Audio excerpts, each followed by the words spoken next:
ଭଞ୍ଜନଗର ଅଞ୍ଚଳର ଅଗ୍ରଣୀ ନୃତ୍ୟ ଅନୁଷ୍ଠାନ ବିଟ୍ ବଷ୍ଟର ଡ୍ୟାନ୍ସ ଅନୁଷ୍ଠାନର ଜୁନିୟର ଗ୍ରୁପର 14 ଜଣ ପିଲାଙ୍କୁ ନେଇ ସାରା ଓଡ଼ିଶା ପାଇଁ ଇତିହାସ ପାଲଟିଛି।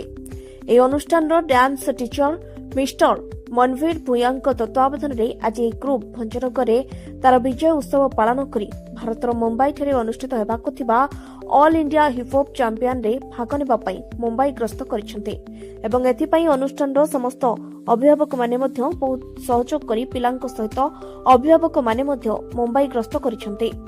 ଭଞ୍ଜନଗର ସହରର Xavier senior secondary school, Swami Vivekananda school, saint Xavier school, Saraswati Shishu Vidya ମନ୍ଦିର, ସରକାରୀ ଉଚ୍ଚ ପ୍ରାଥମିକ ବିଦ୍ୟାଳୟର ପିଲାମାନେ ଭାଗ ନେଇଛନ୍ତି ଓ ପ୍ରତ୍ୟେକ ସ୍କୁଲରେ ପ୍ରଧାନ ଶିକ୍ଷକମାନେ ପିଲାମାନଙ୍କୁ ସ୍କୁଲରେ ସମ୍ବର୍ଦ୍ଧନା କରିଥିଲେ।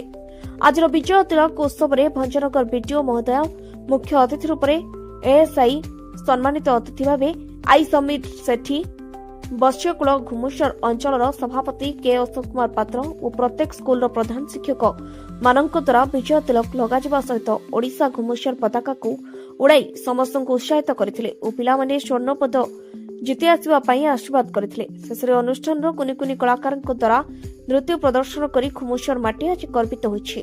40 ବର୍ଷ ହେଲା ଓଡ଼ିଶାରୁ କେହି ଭାଗ ନେଇନାହାନ୍ତି। ପ୍ରଥମ ଥର ପାଇଁ ସାରା ଓଡ଼ିଶାରୁ କେବଳ ଗୋଟିଏ ଜୁନିୟର ଟିମ୍ ଭଞ୍ଜନଗର ଅଞ୍ଚଳରୁ ଯାଇ ଘୁମୁସର ତଥା ଓଡ଼ିଶାର ଟେକ ରଖିଛନ୍ତି। ଗଞ୍ଜାମରୁ ରଞ୍ଜିତ ଜେନାଙ୍କ ରିପୋର୍ଟ, ଶ୍ରୀ ନ୍ୟୁଜ୍।